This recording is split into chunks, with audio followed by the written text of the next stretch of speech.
Durante 30 años ahorré cada céntimo como empleada doméstica. Mis 70.000 euros eran todo para mi vejez.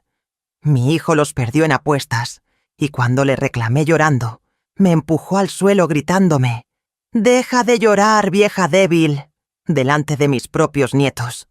Me alegra tenerte aquí. Sigue mi historia hasta el final y comenta desde qué ciudad me estás viendo. Así podré ver hasta dónde ha llegado mi relato. Me llamo Teresa. Tengo 65 años y hasta hace una semana creía que había criado a un buen hijo. ¡Qué equivocada estaba! Era un miércoles por la mañana de octubre de 2024 cuando decidí revisar mi cuenta de ahorros. Quería calcular cuánto necesitaría para los gastos médicos que se avecinaban. A mis 65 años, las rodillas ya no son las mismas después de décadas fregando suelos ajenos. Abrí la aplicación del banco con la tranquilidad de quien sabe que tiene sus finanzas en orden. 70.000 euros. Esa era la cifra que debía aparecer. El fruto de 30 años limpiando casas, cuidando niños que no eran míos, planchando ropa de familias que ganaban en un mes lo que yo en un año. Pero la pantalla mostraba algo que mi mente se negaba a procesar. 0 euros con céntimos. Al principio pensé que era un error del sistema. Refresqué la aplicación 1, 2, 3 veces. Llamé al banco con las manos temblorosas. El señor del otro lado me confirmó lo impensable. Se habían realizado múltiples transferencias durante las últimas 2 semanas, todas autorizadas con mi clave personal. Solo 2 personas conocían esa clave: yo y Diego, mi hijo de 35 años. Con el corazón acelerado, revisé el historial de movimientos. Transferencia Betwin España, 1.500 euros. Transferencia Casino Royal Online, 2.000 euros. Transferencia Lucky Bets, 3.500 euros. Una lista interminable de plataformas de apuestas que desconocía por completo.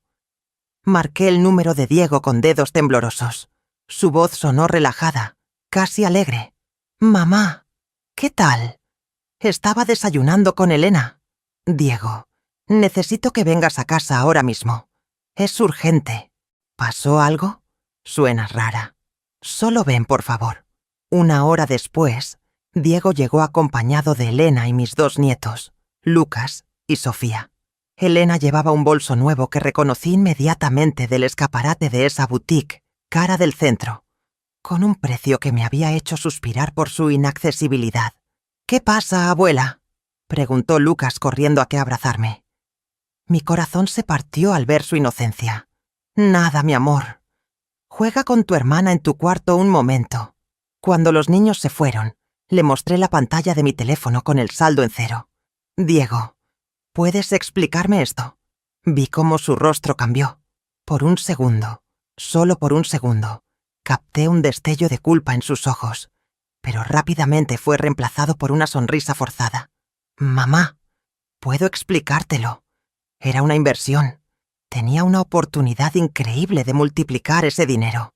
«¿Una inversión, Diego? Esos eran mis ahorros de toda la vida». Lo sé, pero escúchame». Se acercó y tomó mis manos. Tenía información privilegiada sobre unos partidos. Era dinero fácil, mamá.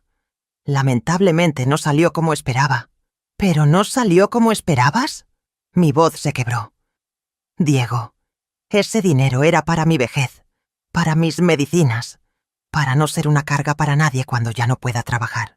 Elena, que hasta entonces había permanecido en silencio, se acercó con una expresión de fastidio que me heló la sangre. «Teresa, por favor, no seas tan dramática. Solo fueron 70.000 euros. Diego y yo podemos ayudarte cuando lo necesites». «¿Solo 70.000 euros?» repetí incrédula. Fue entonces cuando Diego me miró directamente a los ojos y se levantó del sofá con impaciencia. «Sí, mamá. Deja de llorar, vieja débil. No es el fin del mundo». Y entonces pasó lo impensable. Mi propio hijo, el niño que había criado con tanto amor, me empujó con tal fuerza que caí al suelo delante de mis nietos que habían salido del cuarto al escuchar los gritos. «¡Abuela!», gritó Sofía corriendo hacia mí. Diego ni siquiera se disculpó. Solo tomó a Elena de la mano y se dirigió hacia la puerta. Cuando se te pase el drama, hablamos como adultos civilizados. Esa noche, mientras me dolían las costillas por la caída, recibí una llamada que cambiaría todo para siempre. Eran las 11:30 de la noche cuando sonó mi teléfono. Reconocí inmediatamente el número del banco, pero a esa hora me pareció extraño. Una voz profesional pero preocupada me saludó al otro lado de la línea. Señora García, disculpe que la moleste tan tarde. Soy David Morales del Departamento de Seguridad de Banco Santander. Hemos detectado una actividad sospechosa en su cuenta. Mi corazón se aceleró. Después de lo que había pasado esa tarde, cualquier noticia relacionada con mi cuenta bancaria me aterrorizaba. ¿Qué tipo de actividad?, pregunté con voz temblorosa. Alguien intentó acceder a su cuenta online esta madrugada a las 2 de la mañana. Fueron varios intentos fallidos de transferencia. Afortunadamente, como ya no quedaba saldo disponible, las operaciones no se pudieron completar. Pero nos preocupa porque utilizaron su usuario y clave correctos. Sentí cómo la sangre se me helaba en las venas. Diego. Mi propio hijo había intentado robarme incluso lo poco que pudiera haber quedado.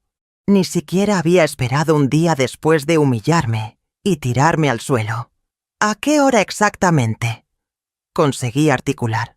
Las tentativas comenzaron a las 2:03 de la madrugada y continuaron hasta las 2:26. Fueron 18 intentos de transferencia por importes de 500 euros cada uno. Señora García, ¿tiene idea de quién podría tener acceso a sus credenciales? Por supuesto que lo sabía. Solo una persona además de mí conocía esos datos. La misma persona que me había llamado vieja débil horas antes. La misma que me había empujado delante de sus propios hijos. Sí, creo saber quién fue. ¿Qué debo hacer? Recomendamos cambiar inmediatamente todas sus claves y, si lo considera necesario, presentar una denuncia. También podemos bloquear cualquier movimiento futuro hasta que usted lo autorice personalmente en sucursal. Después de colgar, me quedé sentada en la oscuridad de mi sala de estar, procesando lo que acababa de escuchar. Diego no solo había robado mis ahorros de 30 años, sino que había intentado llevarse hasta el último céntimo que pudiera quedar. No había mostrado ni un ápice de remordimiento. Al contrario, había intentado robar más, mientras yo lloraba en casa las consecuencias de su primera fechoría. Pero entonces recordé algo que me hizo levantarme de inmediato.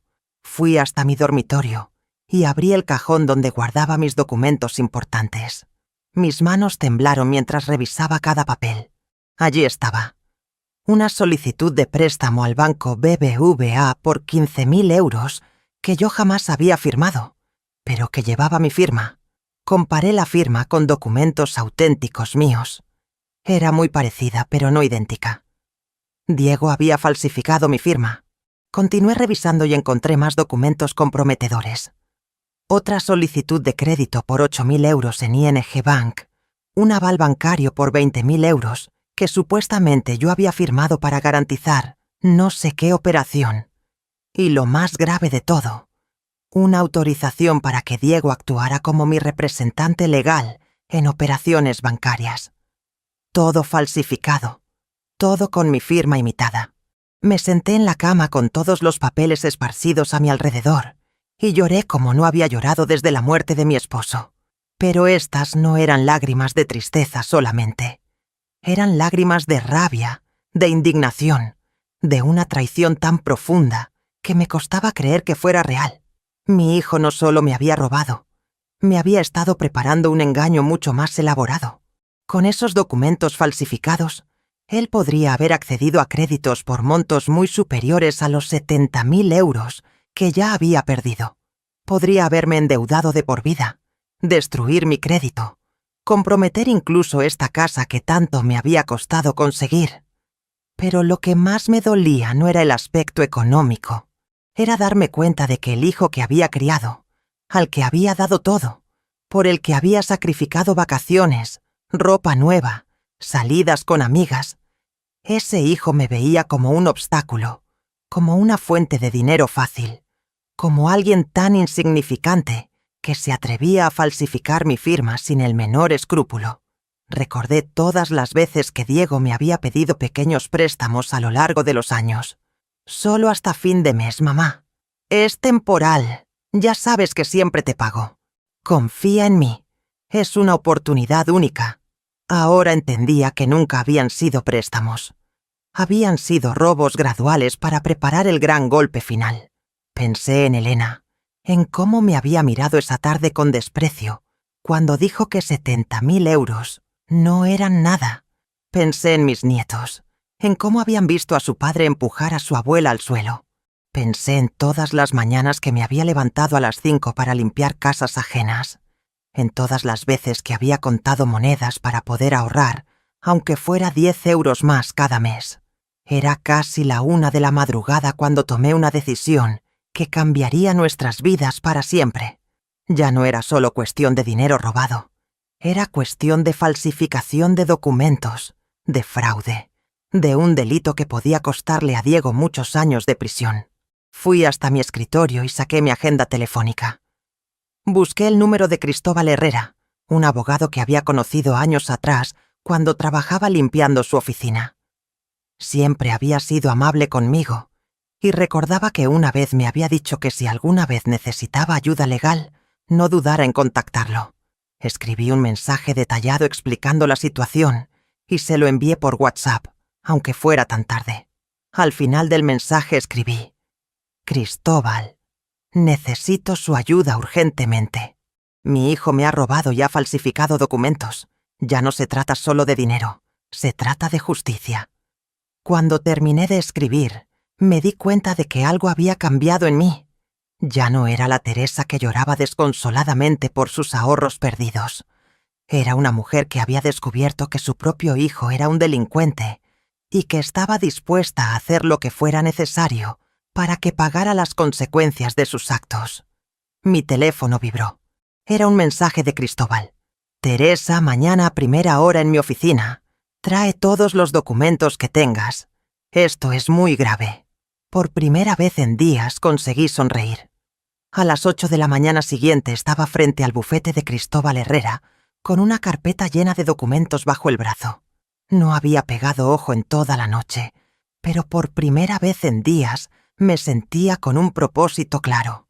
Ya no era una víctima llorando por sus ahorros perdidos. Era una mujer buscando justicia. Cristóbal me recibió con la seriedad que requería la situación. A sus 50 y tantos años, con su barba canosa y sus gafas de leer, irradiaba la confianza que yo necesitaba en ese momento. Teresa, he revisado tu mensaje toda la madrugada. Esto es mucho más grave de lo que imaginaba inicialmente. Se puso las gafas y extendió la mano. Muéstrame todo lo que has encontrado. Coloqué sobre su escritorio cada documento falsificado, cada papel comprometedor que había descubierto en mi búsqueda nocturna.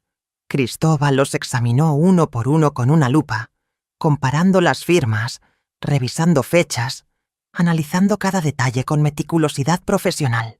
Teresa, tu hijo no solo cometió apropiación indebida de los 70.000 euros. Esto que veo aquí constituye falsificación de documento público, usurpación de identidad y estafa agravada. Estamos hablando de delitos que pueden acarrear entre 4 y 6 años de prisión. Sentí un nudo en el estómago. Una cosa era saber que Diego me había robado. Otra muy diferente era escuchar a un abogado confirmar que mi hijo era un delincuente en toda regla. ¿Qué opciones tengo?, pregunté con voz apenas audible. Legalmente tienes todas las de ganar. Con estas pruebas, cualquier fiscal procederá inmediatamente. Pero Teresa, quiero que entiendas algo. Una vez que presentemos esta denuncia, no hay vuelta atrás. Diego enfrentará consecuencias penales muy serias. Me quedé en silencio durante largos minutos. Cristóbal esperó pacientemente mientras yo procesaba la magnitud de lo que estaba a punto de hacer. ¿Realmente estaba dispuesta a enviar a mi propio hijo a la cárcel? Cristóbal, ¿y si él devuelve el dinero? Teresa, el daño ya está hecho. Falsificar documentos oficiales es un delito que se persigue de oficio. Además, según lo que me cuentas, él intentó acceder nuevamente a tu cuenta después de robarte. Eso demuestra premeditación y alevosía. En ese momento mi teléfono sonó. Era Elena. Por un instante dudé si contestar, pero algo me dijo que debía hacerlo. «¿Teresa? Necesito hablar contigo urgentemente. ¿Puedes venir a casa?» Su voz sonaba extraña, quebrada, muy diferente al tono despectivo que había usado el día anterior. «Elena, estoy ocupada ahora mismo. Por favor, Teresa, he descubierto algo sobre Diego que necesitas saber. Algo terrible». Miré a Cristóbal, quien había escuchado la conversación. Él asintió. «Ve. Pero no vayas sola. Yo te acompaño». 1 hora después estábamos en el apartamento que yo había ayudado a pagar durante años. Elena nos recibió con los ojos hinchados de llorar. Los niños estaban en el colegio, así que pudimos hablar libremente. «Teresa, anoche después de que Diego se durmió, revisé su ordenador». Elena nos mostró la pantalla abierta. «Encontré esto. Lo que vi me dejó sin aliento. No solo estaban las plataformas de apuestas donde había perdido mis 70.000 euros, sino decenas de otras páginas de juego online. Había un historial de apuestas que se remontaba a casi 2 años atrás. Elena, ¿tú sabías que Diego apostaba? Jamás. Me enteré ayer cuando ustedes hablaron. Pero mira esto. Señaló una carpeta en el escritorio digital. Tengo facturas sin pagar por más de 30.000 euros. Recibos de luz, agua, comunidad, colegios de los niños, todo atrasado. Diego me decía que ya había pagado todo. Cristóbal se acercó a la pantalla y comenzó a tomar notas. Hay más, Teresa. Elena abrió otra carpeta. Diego pidió préstamos usando esta casa como aval. Préstamos que yo desconozco por completo. Uno por 25.000 euros y otro por 15.000. ¿Cómo es eso posible? No necesitaba tu firma. Aquí está mi supuesta autorización. Elena me mostró un documento que llevaba su firma. Pero yo jamás firmé esto. Diego falsificó también mi firma. La habitación se quedó en silencio. Elena no era mi enemiga. Era otra víctima de las mentiras y manipulaciones de mi hijo. Elena, ¿dónde está Diego ahora? Se fue esta mañana temprano. Dijo que tenía reuniones importantes de trabajo. Pero ahora sé que eso también es mentira. Llamé a su empresa para preguntarle a su jefe si podía hablar con él. Y me dijeron que Diego no trabaja allí desde hace 3 meses. Mi mundo se desplomó un poco más. ¿Cómo que no trabaja allí? Lo despidieron por faltas injustificadas. Al parecer llegaba tarde constantemente, se ausentaba sin avisar, y en varias ocasiones lo encontraron jugando online durante horario laboral. Cristóbal cerró su libreta y nos miró a ambas con expresión grave. Señoras, lo que tenemos aquí es un caso de ludopatía severa, combinado con actividad delictiva sistemática. Diego no solo robó a su madre, sino que también ha estado estafando a su esposa y comprometiendo el futuro de sus hijos. Elena comenzó a llorar desconsoladamente. Teresa, perdóname. Ayer te traté horrible. No sabía nada de esto. Pensé que Diego realmente había hecho una inversión fallida. Me dijo que tenías dinero de sobra, que eras dramática, que... Elena, tú también eres víctima aquí. Pero, ¿qué va a pasar con mis hijos? ¿Cómo voy a pagar todas estas deudas?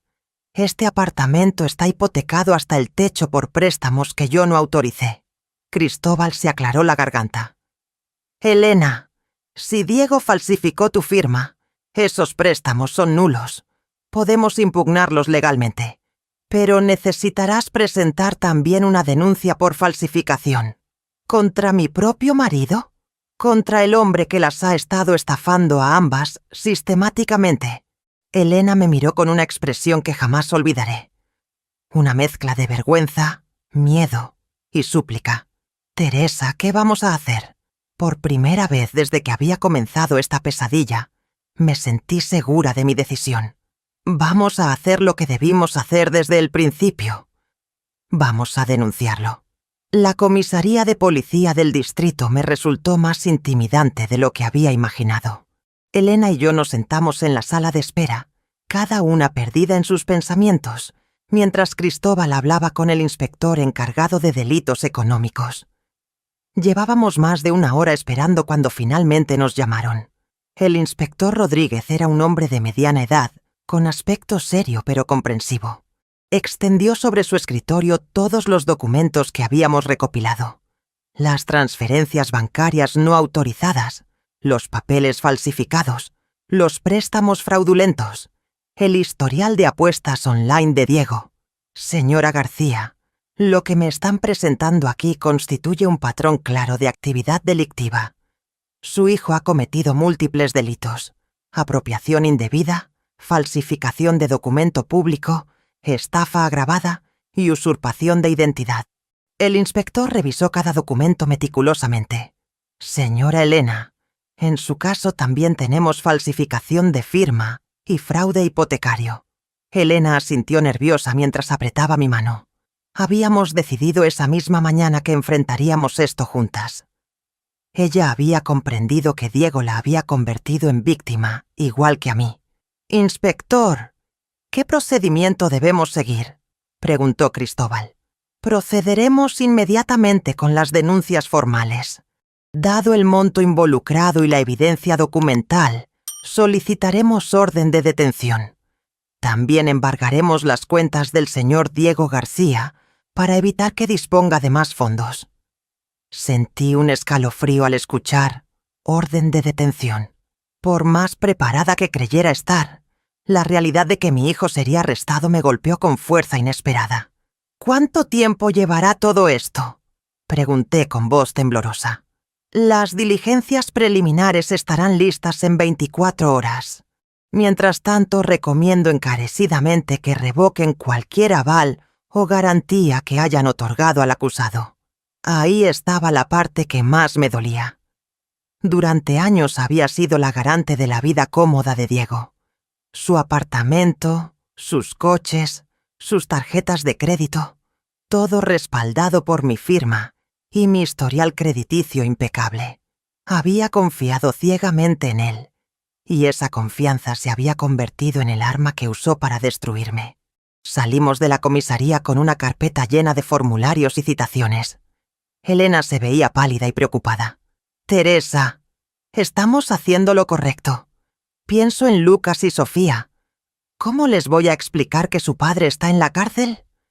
Elena, piensa en qué tipo de ejemplo les estamos dando si permitimos que Diego salga impune de esto. ¿Quieres que crezcan creyendo que pueden robar y mentir sin consecuencias? Nuestra siguiente parada fue el banco. La gerente, Carmen Vidal, una mujer profesional que conocía mi historial como clienta responsable durante décadas, nos recibió con expresión grave. «Señora García, he revisado su situación financiera esta mañana. Lamento confirmar que efectivamente usted ha sido víctima de fraude por parte de una persona con acceso autorizado a sus cuentas». Carmen extendió varios documentos sobre la mesa. «Estos son todos los avales y garantías que usted ha otorgado a lo largo de los años.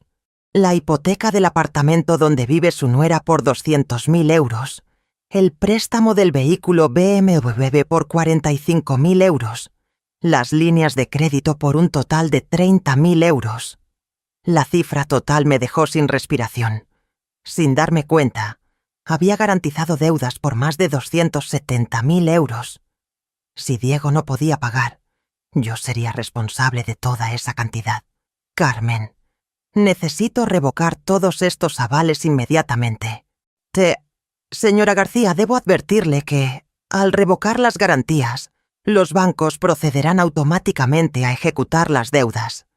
Esto significa embargo de bienes, ejecución hipotecaria y cancelación de líneas de crédito. Elena palidece aún más al escuchar esto. ¿Eso significa que perderé mi casa? A menos que puedan encontrar otra forma de garantizar la hipoteca o saldar la deuda. Sí. Carmen me miró con expresión comprensiva pero firme. Señora García, entiendo que esta es una decisión muy difícil, pero debo preguntárselo directamente. ¿Estás segura de querer proceder con la revocación? Por un momento dudé. Revocar esos avales significaba destruir completamente la vida que Diego había construido sobre mis espaldas. Significaba que Elena y mis nietos perderían su hogar. Significaba que 3 décadas de confianza ciega en mi hijo se convertirían en ruina total para toda la familia. Pero entonces recordé sus palabras. «Deja de llorar, vieja débil». Recordé el empujón, la caída, la humillación delante de mis propios nietos. Recordé los intentos de robo a las 2 de la madrugada. Recordé todos los documentos falsificados con mi firma. Sí, Carmen, proceda con la revocación de todos los avales. Elena comenzó a llorar silenciosamente, pero no me pidió que reconsiderara mi decisión. Ella también había entendido que Diego nos había convertido a ambas en víctimas de su engaño sistemático. Carmen trabajó durante casi 2 horas completando todos los formularios necesarios. Cada firma que estampaba en esos papeles era como cerrar una puerta definitiva en la relación con mi hijo. El proceso estará completado en 48 horas, nos informó finalmente. Los bancos acreedores serán notificados automáticamente y procederán según sus protocolos habituales. Cuando salimos del banco, Elena se detuvo en la acera y me abrazó. «Teresa, gracias». «¿Gracias por qué?» «Por enseñarme que a veces amar a alguien significa no permitir que nos destruya. Durante años vi señales que ignoré porque no quería enfrentar la realidad. Diego llegaba a casa con cosas caras que no podía costear. Desaparecía horas sin explicación. Mentía constantemente sobre el trabajo. Elena, tú también fuiste engañada. Pero tú tuviste el valor de actuar. Yo me conformé con vivir en la mentira porque era más cómodo. Esa tarde, mientras Elena recogía documentos importantes de su apartamento antes de que llegaran los embargos, recibí una llamada que había estado esperando. «Señora García, soy la inspectora Martín. Tenemos localizado a Diego García. Procederemos con la detención mañana por la mañana. ¿Puede presentarse en comisaría a las 10 para el reconocimiento formal?» Colgué el teléfono con las manos temblorosas. En menos de 24 horas, mi hijo estaría arrestado por los crímenes que había cometido contra su propia familia. Esa noche, sola en mi casa, me senté en la cocina donde tantas veces había preparado comidas para Diego cuando era niño. Me pregunté si habría hecho algo mal criándolo, si habría señales que no supe ver, si mi amor incondicional lo había convertido en el hombre que creía que podía robar sin consecuencias. Pero ya era demasiado tarde para esas preguntas. Mañana comenzaría una nueva fase de nuestras vidas. Una donde Diego finalmente enfrentaría las consecuencias de sus actos, y yo aprendería a vivir sin ser la madre que todo lo perdona y todo lo permite. Los siguientes 14 días fueron como ver un dominó cayendo en cámara lenta. Cada mañana traía nuevas consecuencias para mi hijo, mientras yo observaba desde la distancia cómo se desmoronaba la vida que había construido sobre mentiras y robos. El primer golpe llegó un martes por la mañana. Elena me llamó para contarme que habían llegado 3 cartas certificadas al apartamento. Todas procedían de entidades bancarias diferentes, todas comunicando la misma noticia devastadora. Ejecución inmediata de deudas por falta de garantías. Teresa, debería ver la cara que puso cuando abrió los sobres. Me contó Elena con voz temblorosa. Primero se puso blanco como el papel, después rojo de ira. Empezó a gritar que esto tenía que ser un error, que llamaría a los bancos para aclararlo. Mi hijo había pasado tantos años viviendo protegido por mis avales que había olvidado que las deudas reales requieren respaldo real. Sin mi firma garantizando sus compromisos financieros, era simplemente un desempleado con un historial crediticio en ruinas. El miércoles llegó la notificación judicial. Elena me envió una fotografía del documento por WhatsApp. Allí estaba, negro sobre blanco. Citación para comparecer ante el juzgado de primera instancia por los delitos de apropiación indebida, falsificación de documento público y estafa agravada. Pero lo que realmente me impresionó fue la llamada que recibí esa misma tarde de Antonio Jiménez, el socio comercial que había estado trabajando con mi hijo en varios proyectos. Señora García, lamento molestarla, pero necesito hablar con usted sobre su hijo. Dígame, Antonio. He estado revisando las cuentas de nuestros negocios conjuntos y he encontrado irregularidades preocupantes. Facturas pagadas con cheques sin fondos, compromisos adquiridos sin respaldo económico, clientes que han pagado servicios que nunca se ejecutaron. Mi corazón se hundió aún más. Las fechorías de mi hijo se extendían mucho más allá de lo que había imaginado. ¿Qué tipo de irregularidades, Antonio? Su hijo utilizó el nombre de nuestra empresa para conseguir adelantos de clientes por trabajos que jamás teníamos intención de realizar. Estamos hablando de más de 40.000 euros en compromisos fraudulentos. 40.000 euros más. La cifra total de los daños causados por mi hijo seguía creciendo como una bola de nieve imparable.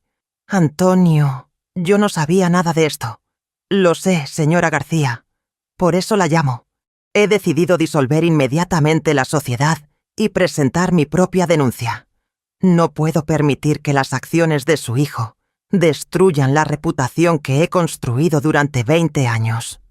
Después de colgar, me quedé pensando en todas las veces que había presumido ante mis vecinas de lo emprendedor y exitoso que era mi hijo. Ahora entendía que todo había sido una fachada construida sobre estafas y engaños.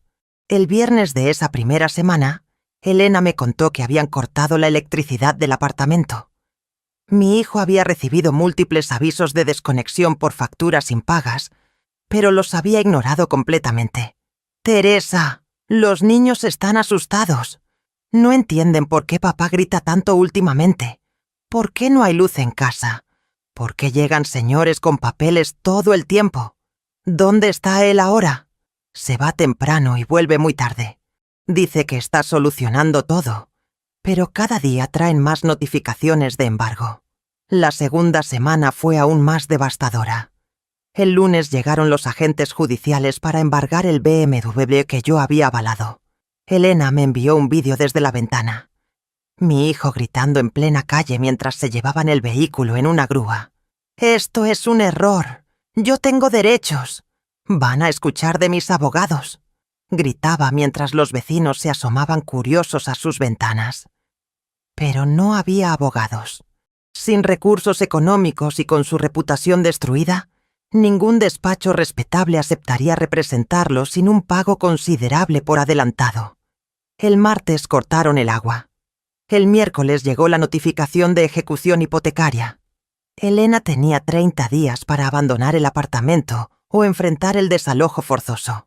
Esa semana también recibí una visita inesperada. Era Marisol, una vecina del edificio donde vivía mi hijo, una señora mayor que había sido siempre muy amable conmigo. «Teresa, siento mucho lo que está pasando, pero tengo que contarte algo que creo que debes saber». «¿Qué cosa, Marisol?» «Durante meses he visto a tu hijo recibir visitas muy extrañas.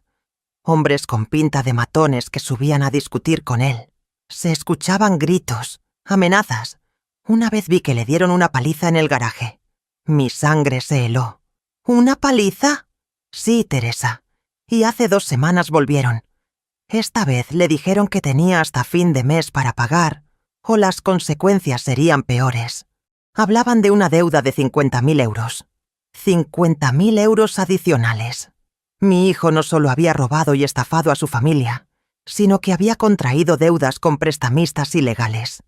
Gente peligrosa que no aceptaba excusas ni aplazamientos. Esa noche llamé a Elena para advertirle. «Elena, necesitas salir de ese apartamento inmediatamente. La situación es más peligrosa de lo que pensábamos». «¿Más peligrosa cómo?» Le conté sobre la visita de Marisol y las amenazas de los prestamistas. Elena comenzó a llorar.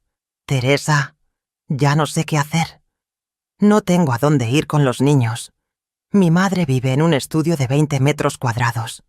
Mis hermanos están todos casados sin espacio extra. Elena, ven a mi casa temporalmente. Tengo sitio de sobra y los niños necesitan estabilidad. ¿Harías eso por nosotros? ¿Después de todo lo que ha pasado? Elena, tú y los niños no tienen la culpa de las decisiones de mi hijo. Sois víctimas igual que yo. Al final de esas 2 semanas caóticas, mi hijo había perdido su trabajo, oficialmente, su casa, su coche, sus tarjetas de crédito, su socio comercial y la confianza de todos a su alrededor.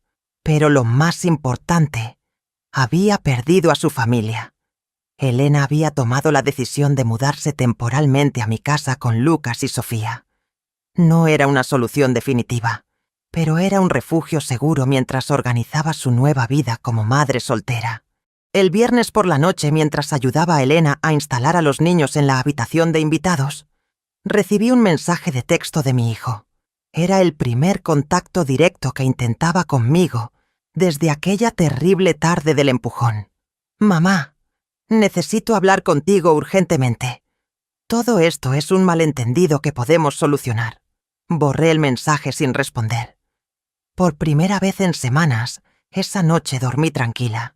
Mi hijo finalmente estaba enfrentando las consecuencias reales de sus actos, y yo había aprendido que amar a alguien no significa permitir que te destruya. Los intentos desesperados de mi hijo por contactarme comenzaron al amanecer del lunes siguiente. Primero fueron llamadas telefónicas que yo rechazaba sistemáticamente. Después mensajes de WhatsApp que borraba sin leer. Cuando se dio cuenta de que no respondería por esos medios, comenzó la verdadera campaña de acoso. Elena estaba desayunando con los niños en mi cocina cuando sonó el timbre de manera insistente. Eran las 7:30 de la mañana. «Abuela, ¿quién toca tan fuerte?», preguntó Sofía con curiosidad infantil. Miré por la mirilla y allí estaba él, mi hijo, despeinado, con la misma ropa del día anterior, golpeando mi puerta como un loco. «Mamá, sé que estás ahí. Tenemos que hablar. Esto se está saliendo de control». Elena se acercó preocupada. «Teresa, ¿qué hacemos?» «Nada. No vamos así a abrir». «Mamá, por favor. Solo 5 minutos. Puedo explicártelo todo». Sus gritos se escuchaban por todo el edificio. Los vecinos comenzaron a asomarse por sus ventanas. Algunos incluso salieron al rellano para ver qué ocurría. La vergüenza me ardía en las mejillas, pero mantuve mi resolución. «Teresa García, ábreme esta puerta inmediatamente. Soy tu hijo». Lucas y Sofía me miraban asustados. Era la primera vez que escuchaban a su padre con esa voz desesperada, casi descontrolada. «Niños, vayan a jugar a mi habitación un momento», les dije con la mayor calma posible. Después de media hora de gritos y súplicas, mi hijo finalmente se marchó. Pero no fue el final. Esa misma tarde recibí una llamada de Cristóbal. «Teresa, tu hijo se presentó en mi despacho esta mañana. Estaba completamente alterado, exigiendo que le dijera cómo contactarte. ¿Qué le dijiste?» «Que toda comunicación debía pasar a través de mí, como acordamos. Pero, Teresa, el hombre está desesperado. Dice que puede conseguir el dinero para devolvértelo si le das tiempo». «¿Conseguir de dónde?» «Ha perdido el trabajo. No tiene bienes. Está endeudado hasta el cuello». Eso mismo le pregunté. Su respuesta fue bastante inquietante. Dijo que tenía contactos que podían prestarle lo que necesitaba. Un escalofrío me recorrió la espalda. Recordé las palabras de Marisol sobre los prestamistas violentos que habían visitado a mi hijo. «Cristóbal, creo que se refiere a gente peligrosa. Ya debe dinero a prestamistas ilegales. En ese caso, es aún más importante que mantengas distancia. Si se involucra con criminales para conseguir dinero, la situación podría volverse muy peligrosa». Esa misma noche, mientras ayudaba a los niños con sus deberes escolares, Elena recibió una videollamada de mi hijo. Contestó pensando que quería hablar con sus hijos, pero inmediatamente comenzó a suplicar. «Elena, por favor, tienes que convencer a mi madre de que me escuche. Todo esto es una locura. Podemos solucionarlo en familia. Diego, ya no hay familia que valga. Has mentido, has robado, has falsificado documentos.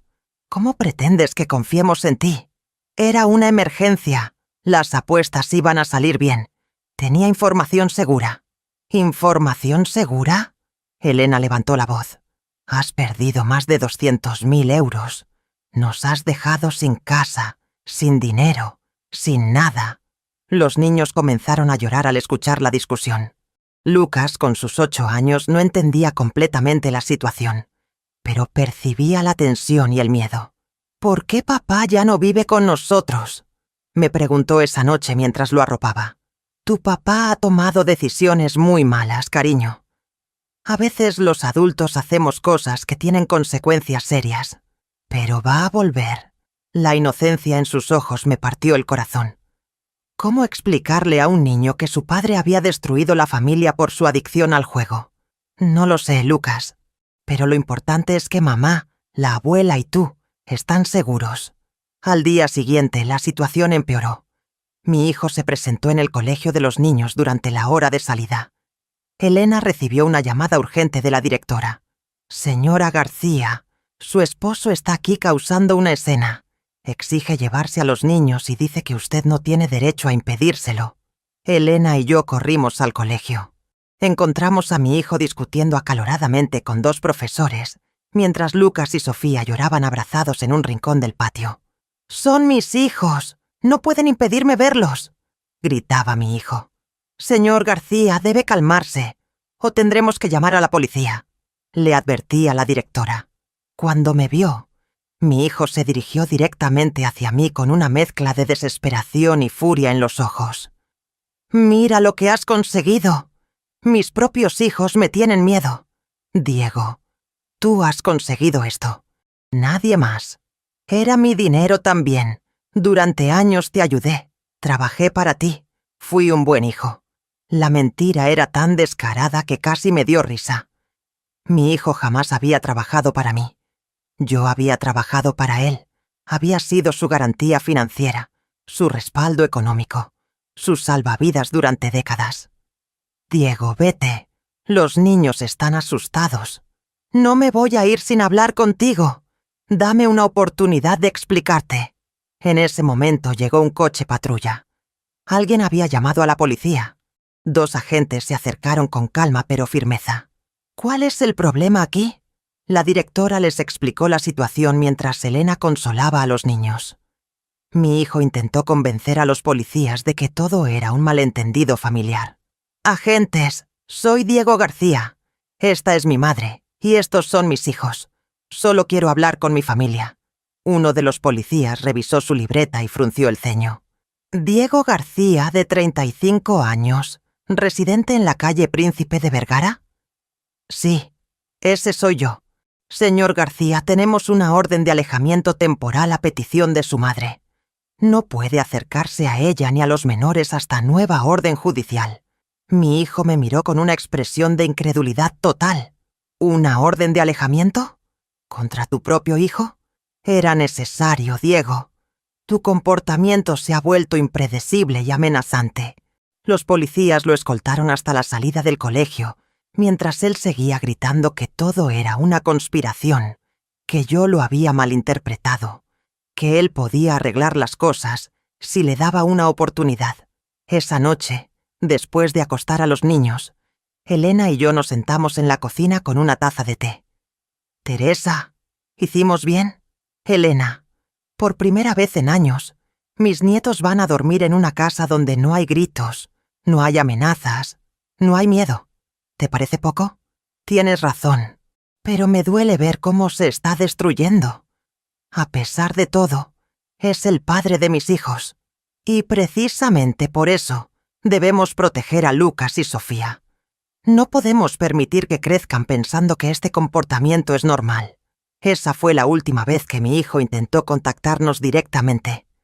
A partir de entonces, toda comunicación pasaría exclusivamente a través de los tribunales y los abogados.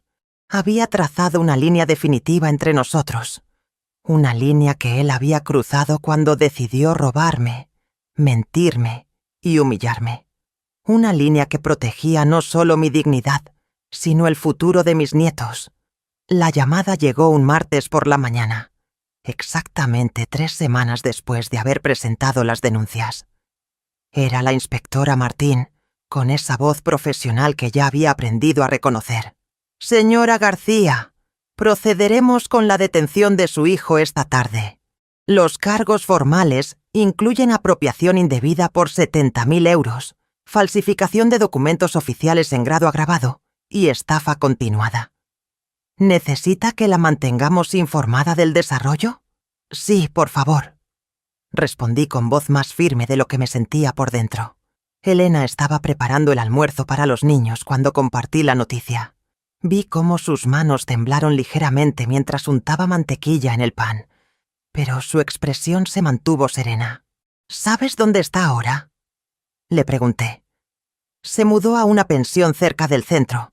Me envió la dirección ayer pidiendo que le llevara algunas pertenencias. ¿Fuiste?» «No, ya no tengo nada que hablar con él». A las 4 de la tarde, mi teléfono vibró con un mensaje de texto de un número desconocido.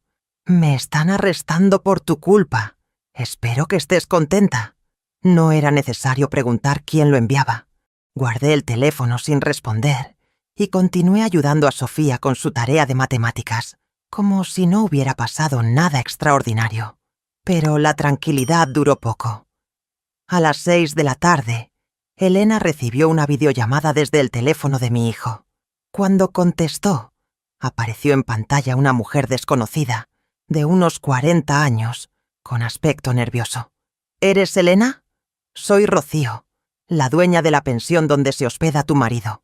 Los policías se lo han llevado hace 1 hora, pero antes me pidió que te llamara». «¿Qué quería?» «Dice que necesita un abogado urgentemente y que tú tienes que conseguírselo. También dice que hay documentos importantes en su habitación que debes recoger antes de que los embarguen». Elena me miró buscando orientación. Negué con la cabeza. «Rocío, Diego ya no es mi responsabilidad. Si necesita un abogado, que se lo busque él. Pero, señora, yo no puedo quedarme con sus cosas indefinidamente.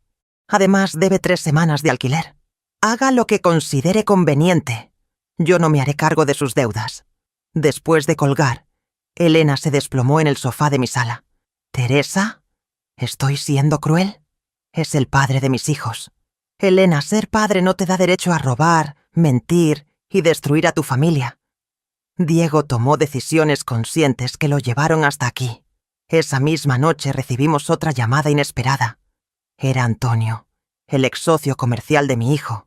«Señora García, quería informarle que esta tarde vinieron 2 hombres preguntando por Diego. No eran policías». «¿Qué tipo de hombres?» «Gente poco recomendable. Uno de ellos tenía cicatrices en la cara y el otro llevaba nudilleras. Preguntaron si sabía dónde encontrarlo porque tenían asuntos pendientes con él». Mi sangre se congeló.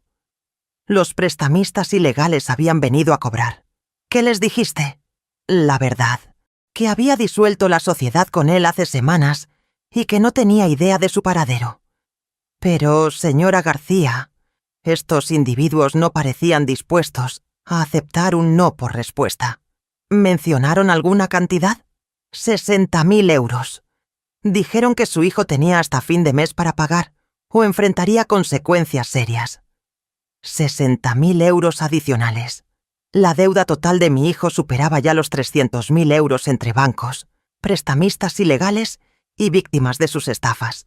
Al día siguiente, Cristóbal me citó en su despacho para ponerme al corriente de la situación legal. «Teresa, tu hijo compareció ayer ante el juez. Se declaró inocente de todos los cargos y pidió libertad provisional. ¿Se la concedieron? No.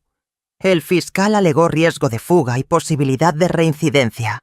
Permanecerá en prisión preventiva hasta el juicio». Sentí una mezcla extraña de alivio y tristeza. Alivio porque finalmente estaba pagando por sus crímenes. Tristeza porque jamás imaginé que llegaríamos a este punto. ¿Cuánto tiempo durará el proceso? Entre 6 y 8 meses. Pero, Teresa, hay algo más que debes saber. Tu hijo contrató a un abogado de oficio y su estrategia de defensa es problemática. ¿En qué sentido? Alega que tú le diste permiso verbal para usar el dinero y que los documentos firmados son auténticos porque tú le enseñaste a imitar tu firma para ayudarte con trámites cuando eras mayor. La mentira era tan absurda que casi me dio risa. Mi hijo intentaba culparme de haberle enseñado a falsificar mi propia firma. Cristóbal, eso es ridículo. Por supuesto, pero demuestra hasta dónde está dispuesto a llegar para evitar la responsabilidad. Su abogado también alegará ludopatía como atenuante. Esa tarde, mientras paseaba por el parque con mis nietos, Lucas me hizo una pregunta que me desarmó completamente. Abuela, ¿papá está en la cárcel porque es malo? Me senté en un banco y lo acerqué hacia mí. Tu papá está en la cárcel porque hizo cosas muy incorrectas y ahora tiene que asumir las consecuencias. ¿Pero nosotros también somos malos por eso? Por supuesto que no. Vosotros no habéis hecho nada malo. Las decisiones de tu papá no os convierten en personas malas. Sofía, que había estado jugando en los columpios, se acercó corriendo. Abuela, en el colegio me preguntaron por qué mamá llora tanto últimamente. Elena, que se había quedado rezagada hablando por teléfono, se acercó con los ojos enrojecidos. Era mi abogado de divorcios. Nos explicó. El proceso será más complicado de lo que pensaba. Como Diego está en prisión, algunos trámites se retrasarán. ¿Qué tipo de trámites? La división de bienes, la custodia de los niños, la manutención. Técnicamente seguimos casados, así que soy responsable de algunas de sus deudas. Era una pesadilla que parecía no tener fin. Incluso desde la cárcel, mi hijo continuaba causando problemas a quienes había supuestamente amado. Esa noche, después de acostar a los niños, Elena y yo nos quedamos despiernas hablando en la cocina, hasta muy tarde. Teresa, a veces me pregunto si hice bien al apoyarte en esto. Ver a los niños sin su padre, por más malo que haya sido. Elena, ¿preferirías que crecieran pensando que robar está bien? ¿Que mentir no tiene consecuencias? ¿Que pueden humillar y maltratar a las personas que los aman? No, tienes razón, pero duele. Por supuesto que duele. Pero a veces amar significa ser valiente suficiente para establecer límites, incluso cuando esos límites lastiman. Una semana después, recibimos noticias de que mi hijo había sido trasladado a la enfermería de la prisión después de una pelea con otros reclusos. Al parecer, había intentado convencer a alguien de prestarle dinero para pagar a los prestamistas que lo buscaban. Incluso en la cárcel, mi hijo continuaba intentando estafar y manipular para escapar de las consecuencias de sus actos. Por primera vez en meses, esa noche dormí profundamente. No porque fuera cruel, sino porque finalmente mi hijo estaba en un lugar donde no podía lastimar a nadie más. El primer mes de prisión de mi hijo trajo revelaciones que jamás habría imaginado. Todo comenzó con una llamada de Rocío, la dueña de la pensión donde había vivido sus últimas semanas de libertad. Señora García, disculpe que la moleste, pero necesito contarle algo importante sobre su hijo. ¿Qué ocurre, Rocío? Después de que se lo llevaron arrestado, limpié su habitación. Encontré cosas muy extrañas escondidas debajo del colchón. Mi corazón se aceleró. ¿Qué tipo de cosas? Documentos de identidad de otras personas, tarjetas de crédito que no están a su nombre, y una libreta con números de teléfono, acompañados de cantidades de dinero muy altas. Elena, que escuchaba la conversación desde el altavoz, palideció visiblemente. Rocío, ¿entregó esos documentos a la policía? Sí, vinieron esta mañana a recogerlo todo. Pero antes tomé fotos con mi teléfono porque me parecía muy sospechoso. Cuando Rocío nos envió las imágenes por WhatsApp, no podía creer lo que veía. Mi hijo había estado involucrado en actividades delictivas mucho más extensas de lo que habíamos descubierto. Había carnets de conducir falsificados, tarjetas bancarias de al menos 5 personas diferentes y una lista de nombres con cantidades que variaban entre 5.000 y 20.000 euros. Teresa, esto significa que Diego no solo nos robó a nosotras, murmuró Elena.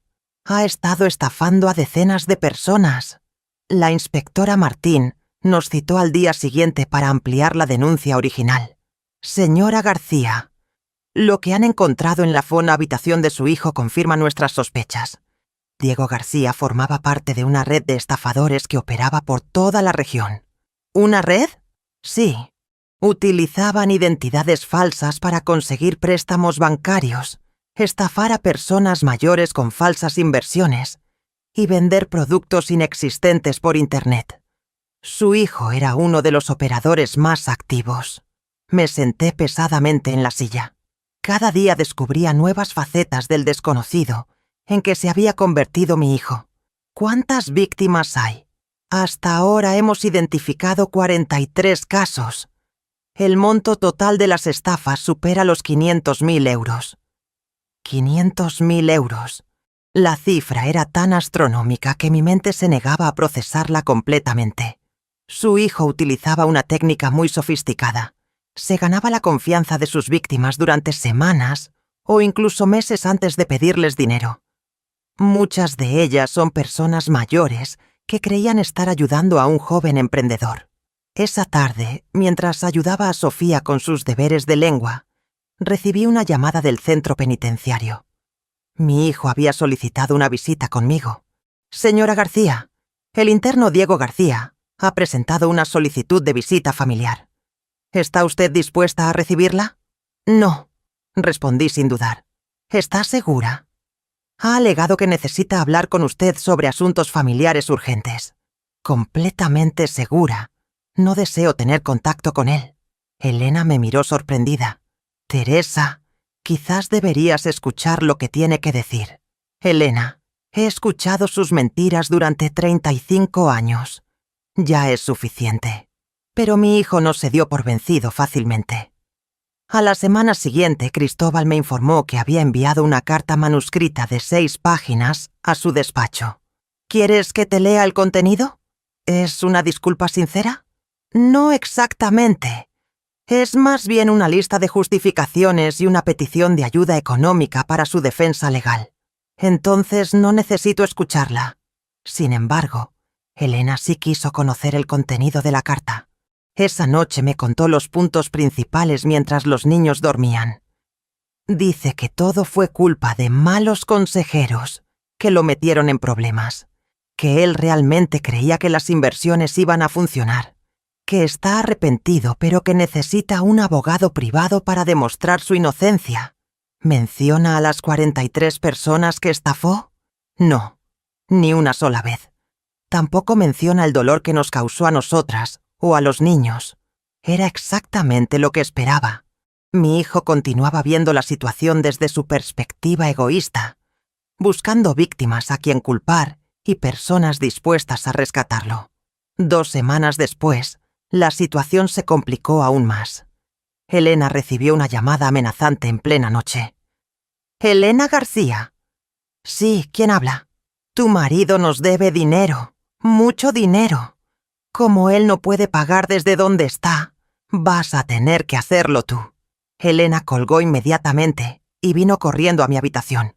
«Teresa, eran ellos, los prestamistas. Saben dónde vivimos».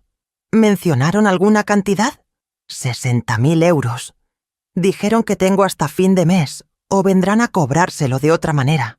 Al día siguiente instalé un sistema de seguridad en mi casa y cambié todas las cerraduras.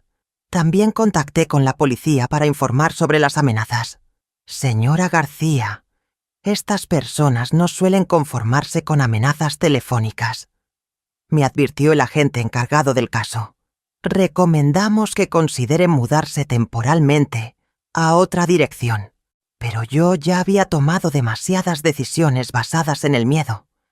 No iba a permitir que los problemas de mi hijo me obligaran a abandonar mi propia casa. Agente, he vivido en esta casa durante 20 años. No me voy a ir por culpa de las deudas que mi hijo contrajo con criminales. En lugar de huir, contraté a una empresa de seguridad privada para rondas nocturnas en mi calle y me inscribí junto con Elena en clases de defensa personal. A los 2 meses de estar en prisión, mi hijo desarrolló una nueva estrategia. Comenzó a utilizar a otros reclusos para enviarme mensajes a través de sus familiares. Una mañana, una señora mayor me abordó en el supermercado. ¿Es usted Teresa García? Sí. ¿La conozco? Soy Esperanza, la abuela de Raúl Jiménez. Él comparte celda con su hijo. Ah, su hijo le pidió a mi nieto que me dijera que usted debe visitarlo. Dice que tiene información muy importante sobre dinero escondido que podría recuperar. Señora Esperanza, con todo respeto, mi hijo es un mentiroso compulsivo. Si tuviera dinero escondido, no habría necesidad de robar los ahorros de su propia madre. La mujer insistió durante varios minutos, pero mantuve mi posición.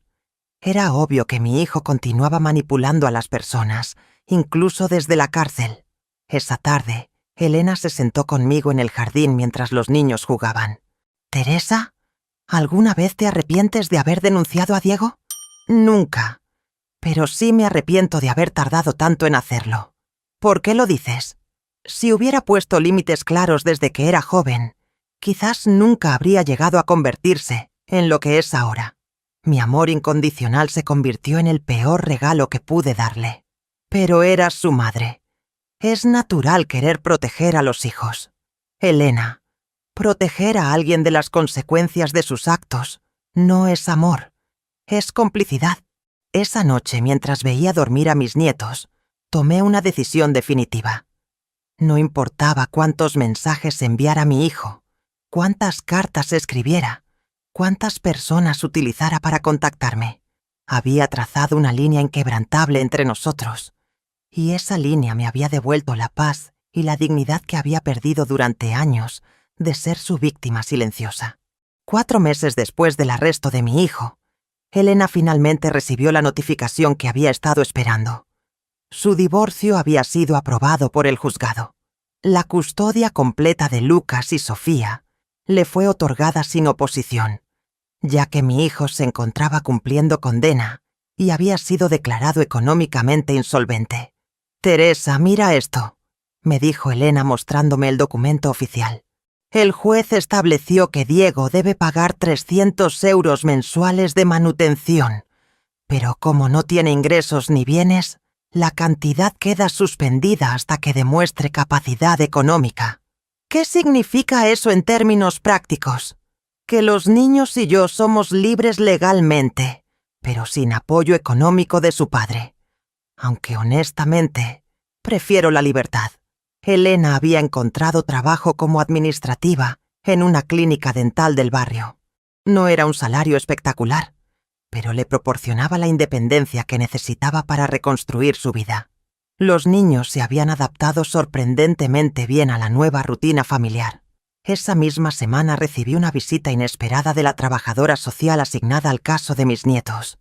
«Señora García, vengo a realizar la evaluación trimestral del bienestar de los menores», me explicó Carmen Ruiz, una mujer profesional de unos 40 años. «Por supuesto. ¿Qué necesita saber?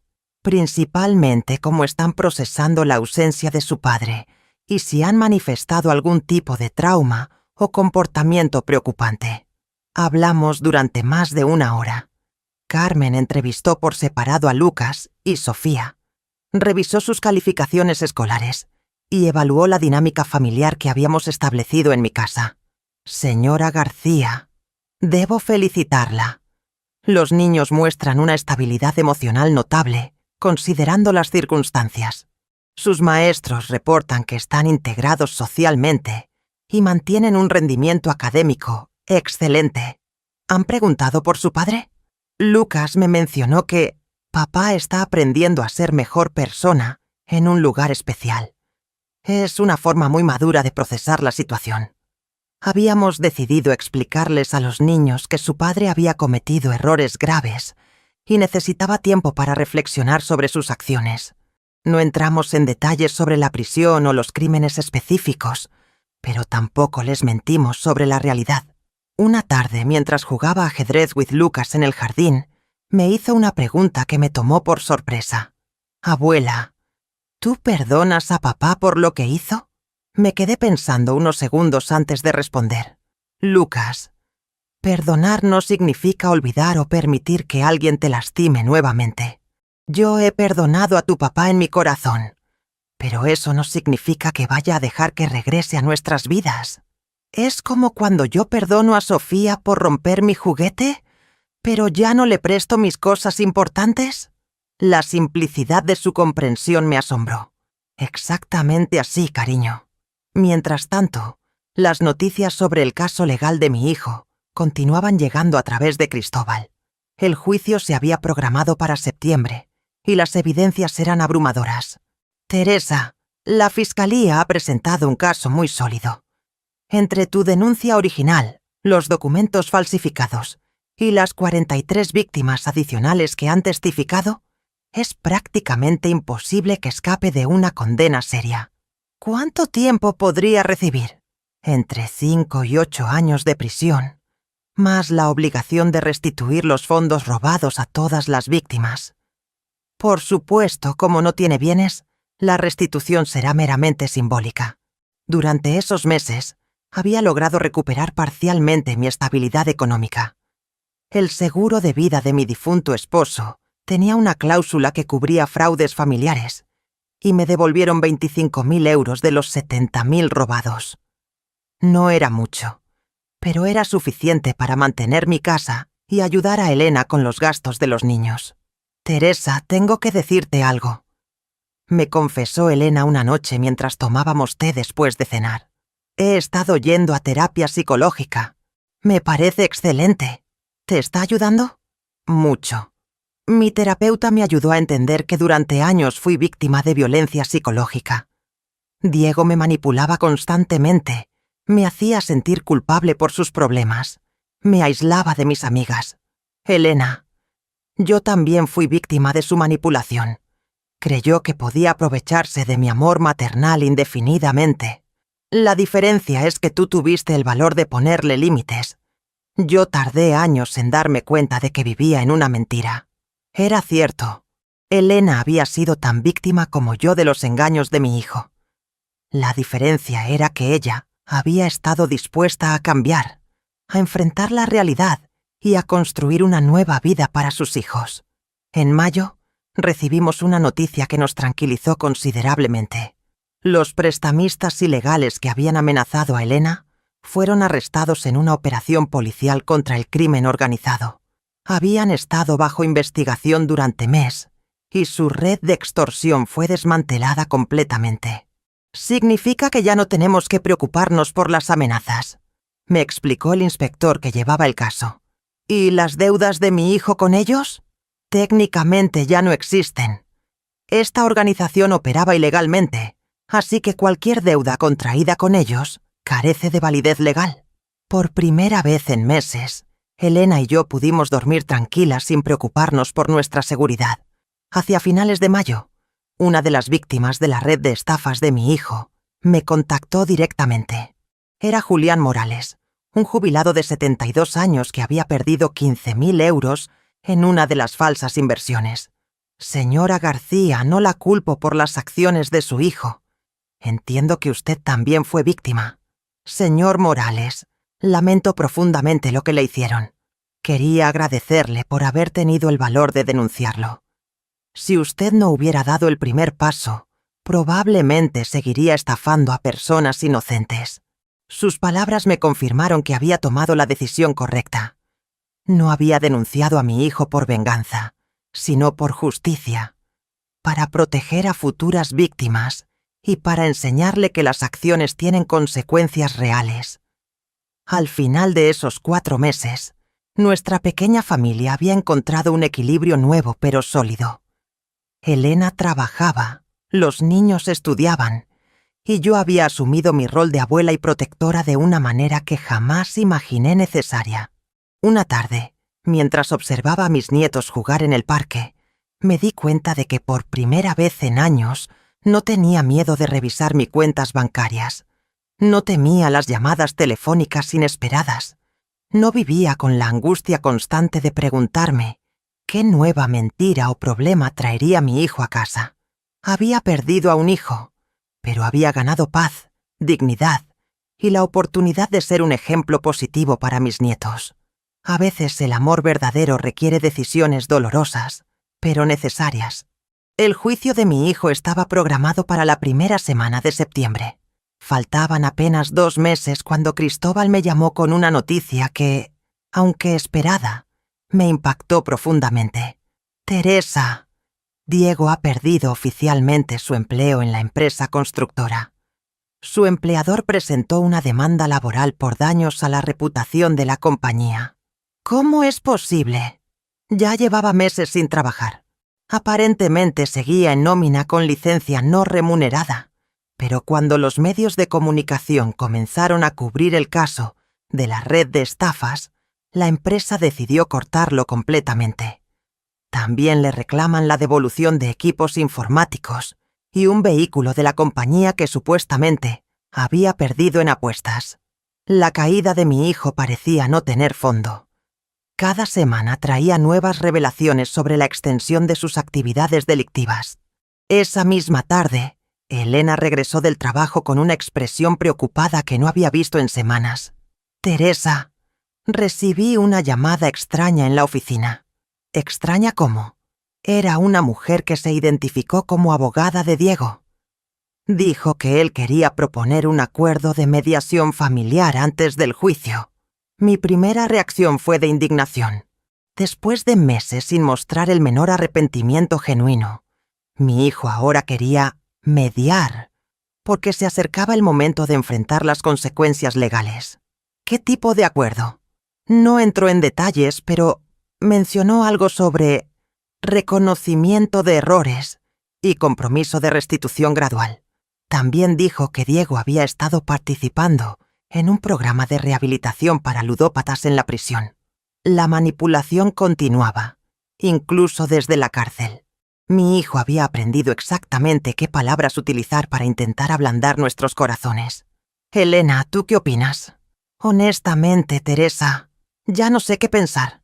Parte de mí quiere creer que realmente ha cambiado, especialmente por los niños. Pero otra parte recuerda todas las veces anteriores que prometió cambiar y solo empeoró. Esa noche, después de acostar a Lucas y Sofía, me senté en mi escritorio y escribí una lista de todas las últimas oportunidades que le había dado a mi hijo a lo largo de los años. La lista ocupó 3 páginas completas. Desde pequeño, Diego había mostrado una habilidad excepcional para manipular situaciones a su favor. Cuando robaba dinero de mi cartera y lo descubría, siempre tenía una excusa elaborada. Cuando mintió sobre sus calificaciones escolares, lo justificaba culpando a los maestros. Cuando comenzó a apostar pequeñas cantidades en su adolescencia, me aseguró que tenía todo bajo control. Cada vez, yo había elegido creer en sus promesas en lugar de enfrentar la realidad de lo que estaba viendo. A la semana siguiente, la supuesta abogada llamó directamente a mi casa. Señora García, soy Leticia Vázquez, representante legal de su hijo Diego. Él me ha autorizado para proponerle una reunión de mediación familiar. Señora Vázquez, no estoy interesada en ningún tipo de mediación. Comprendo su posición, pero déjeme explicarle lo que su hijo está ofreciendo. Ha redactado una confesión completa de todos sus delitos, incluyendo detalles que podrían ayudar a recuperar dinero para otras víctimas. A cambio, solicita la oportunidad de disculparse personalmente con usted. Una confesión que probablemente le reduzca la condena a cambio de fingir arrepentimiento. Señora García, su hijo realmente parece haber cambiado. Ha estado trabajando en la biblioteca de la prisión, ayudando a otros reclusos con sus trámites legales, participando en programas de rehabilitación. Era exactamente el tipo de comportamiento que mi hijo exhibiría para crear una buena impresión cara al juicio. Trabajar en la biblioteca, ayudar a otros reclusos, participar en terapias, todo diseñado para parecer un hombre reformado. Señora Vázquez, agradezco su llamada, pero mi respuesta es definitiva. No deseo tener contacto con mi hijo. ¿Puedo preguntarle por qué? Porque he pasado 35 años escuchando sus disculpas, sus promesas, sus planes para cambiar. Y cada vez que le creí, la situación empeoró. No voy a darle una oportunidad más para manipularme. 2 semanas después, mi decisión se vio puesta a prueba de la manera más inesperada. Lucas llegó del colegio con una carta que alguien había dejado para él en la portería de la escuela. Abuela, el conserje me dijo que era de papá. Mi corazón se aceleró. Tomé la carta con manos temblorosas y la abrí. Estaba dirigida a Lucas, escrita con la letra de mi hijo, llena de disculpas emotivas y promesas de ser mejor padre, cuando saliera de este malentendido. Elena y yo leímos la carta completa esa noche. Era una pieza maestra de manipulación emocional, diseñada específicamente para tocar el corazón de un niño de 8 años. Mi hijo le prometía a Lucas viajes, juguetes, aventuras juntos, en cuanto abuela Teresa entendiera que papá había aprendido la lección. Teresa, esto es demasiado lejos, dijo Elena con lágrimas en los ojos. Está utilizando a su propio hijo para presionarte. Al día siguiente llamé tanto a la escuela como a la prisión para reportar el incidente. Utilizar a un menor para establecer contacto no autorizado era una violación seria de las condiciones de su detención. Señora García, vamos a investigar cómo esa carta llegó hasta su nieto, me aseguró el director de seguridad penitenciaria. Si confirmamos que el interno García violó el protocolo de correspondencia, enfrentará consecuencias adicionales. Una semana después, recibí la confirmación de que mi hijo había perdido sus privilegios de correspondencia durante 3 meses por intentar contactar menores sin autorización judicial. Pero el intento más desesperado llegó en agosto, justo un mes antes del juicio. Elena recibió una llamada desde el hospital penitenciario. Señora García, su esposo ha sufrido una crisis de ansiedad severa y ha solicitado que contactemos a su madre. Dice que necesita hablar con ella urgentemente sobre su testamento. ¿Su testamento?, preguntó Elena confundida.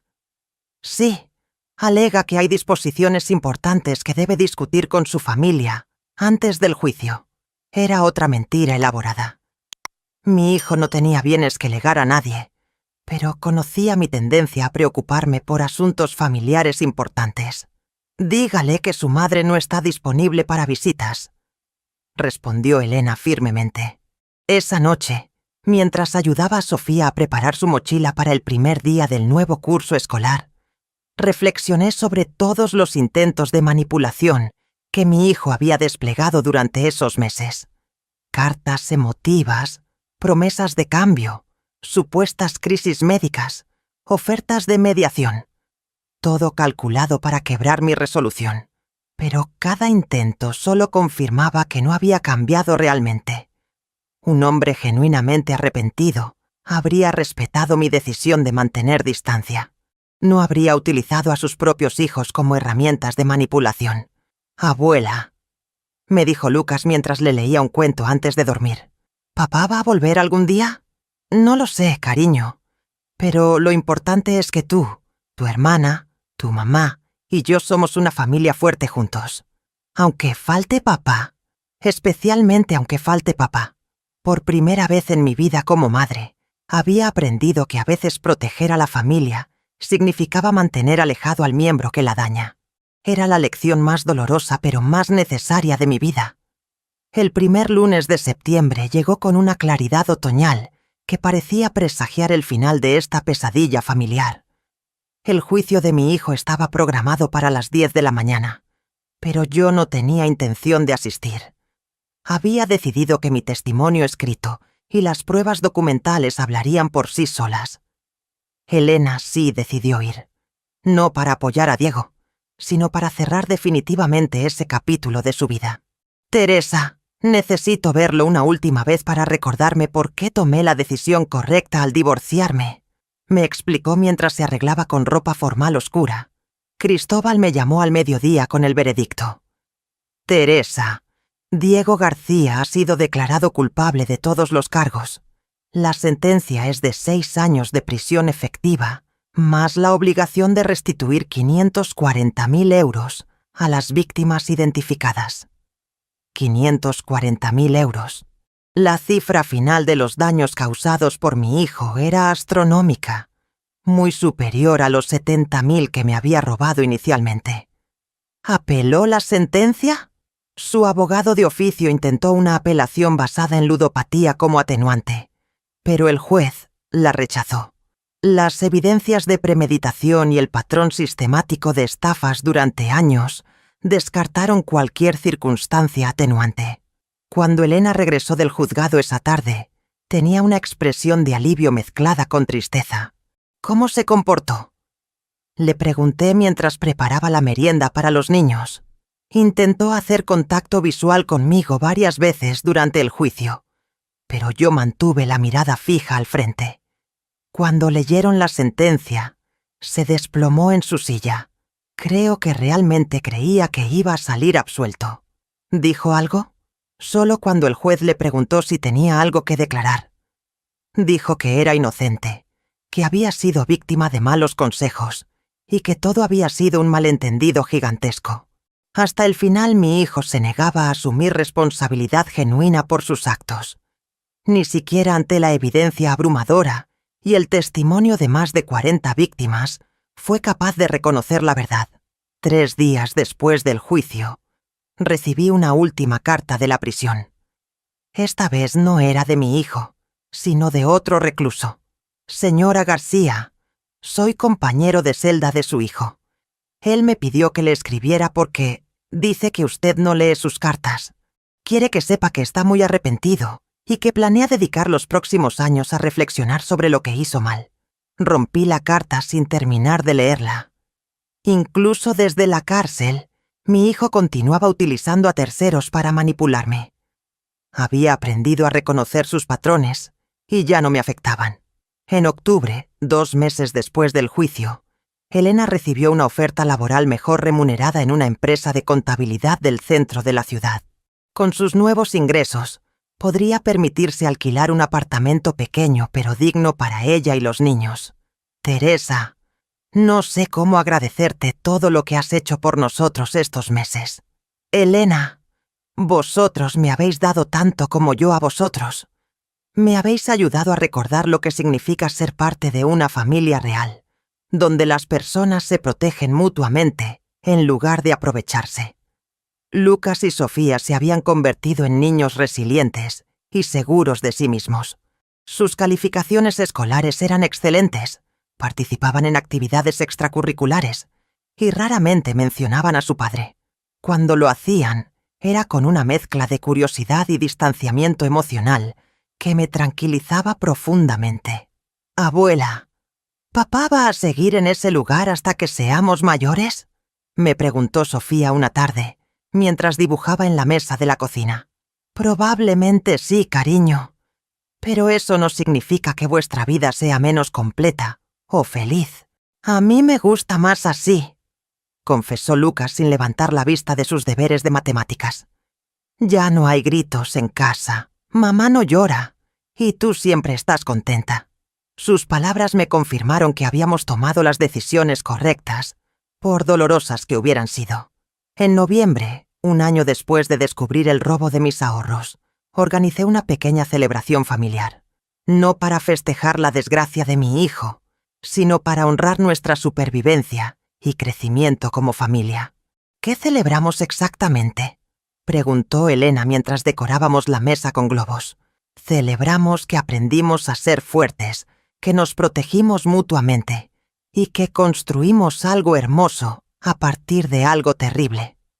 Durante esa cena, cada uno compartió lo que había aprendido durante ese año tan difícil. Elena habló sobre descubrir su propia fortaleza y capacidad de independencia. Lucas dijo que había aprendido que, algunas veces, hay que alejarse de las personas que te hacen daño, aunque las quieras. Sofía, con la sabiduría peculiar de los niños, declaró que había aprendido que las familias verdaderas son las que se cuidan, no las que se lastiman. Cuando llegó mi turno, necesité unos momentos para organizar mis pensamientos. Yo aprendí que amar a alguien no significa permitir que destruya tu vida. Aprendí que establecer límites no es crueldad, sino autorrespeto. Y aprendí que nunca es demasiado tarde para elegir tu propia dignidad por encima de la comodidad de mantener mentiras familiares. Hoy, más de 1 año después, Nuestra vida tiene una tranquilidad que había olvidado que era posible. Elena vive en su propio apartamento con los niños, pero cenamos juntas 2 veces por semana. Los niños pasan los fines de semana alternos conmigo y hemos establecido rutinas y tradiciones que nos pertenecen completamente. Mi hijo cumplirá al menos 4 años más de prisión. Ocasionalmente recibo noticias indirectas sobre él a través del sistema penitenciario. Está trabajando en la lavandería, completó un curso de carpintería, sigue participando en el programa de ludópatas. Pero ya no me afectan emocionalmente estas informaciones. He aprendido a desear lo mejor para él como ser humano, pero desde la distancia absoluta que requiere mi propia seguridad emocional. Mi cuenta bancaria nunca recuperó completamente los 70.000 euros robados, pero tengo suficiente para vivir modestamente. Mi casa ya no tiene cerraduras extra ni sistemas de seguridad, porque ya no vivo con miedo. Lo más importante, por primera vez en décadas, duermo tranquila cada noche, sabiendo que nadie aprovechará mi bondad para lastimarme, que nadie utilizará mi amor maternal como arma contra mí. A veces las personas me preguntan si extraño a mi hijo, si me arrepiento de haber sido tan dura con él. Mi respuesta siempre es la misma. Extraño al hijo que creí tener, pero no al hombre que realmente era. Y no fui dura con él. Fui justa conmigo misma. Esta experiencia me enseñó que el amor verdadero a veces requiere decir no, establecer límites y elegir la verdad por encima de la comodidad. Me enseñó que ser madre no significa ser víctima y que proteger a mis nietos incluía protegerlos de la versión tóxica de su padre. Hoy soy una mujer libre, rodeada de una familia pequeña pero genuina, construida sobre respeto mutuo en lugar de manipulación y miedo. Y esa libertad vale infinitamente más que cualquier cantidad de dinero que pudiera haber perdido en el camino.